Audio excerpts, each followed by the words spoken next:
ये वो हल है जो अल्लाह कुरान में पेश करता है और कहता है लड़ो, लड़ोगे तो मसला हल होगा। और दूसरी जगह पे कहा फला तहीनू व तदउ इला सल्मी वल्लाहु माअकुम वलन यतिरकुम अअमालकुम।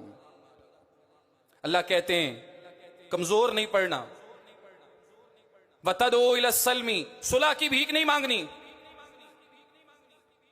बड़ा सीधा सादा उसूल समझाया और कहा व इन जनहू लिस्सल्मी फजनह लहा व तवक्कल अलल्लाह। ए मुसलमानों, ए पैगंबर के मानने वालों, अगर तुम्हारा दुश्मन इंसान बनके सुलह के लिए माइल होता है, टेबल टॉक से मसले हल करना चाहता है, मुज़ाकरात की टेबल पे आ चुका है, फजनह लहा, तो तुम भी सुलह कर लो।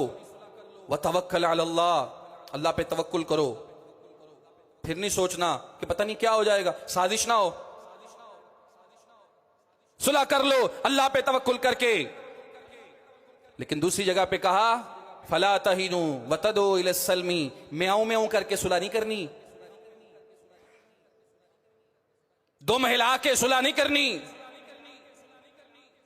तरले डाल के अपने आप को रुसवा करके, मिन्नतें समाजतें करके, अपनी नाक जमीन पे घसीट के, एड़ियां रगड़ के अगर सुलह करने का मौका है तो अल्लाह कहता है फला तहीनू व तदउ इला सल्मी, ऐसी सुलह से मौत बेहतर है, ना कमजोरी इख्तियार करो, ना ऐसी सुलह की भीख मांगो। वल्लाहु माअकुम, अल्लाह तुम्हारे साथ है, वलन यतिरकुम अअमालकुम, वो तुम्हें रुसवा नहीं होने देगा।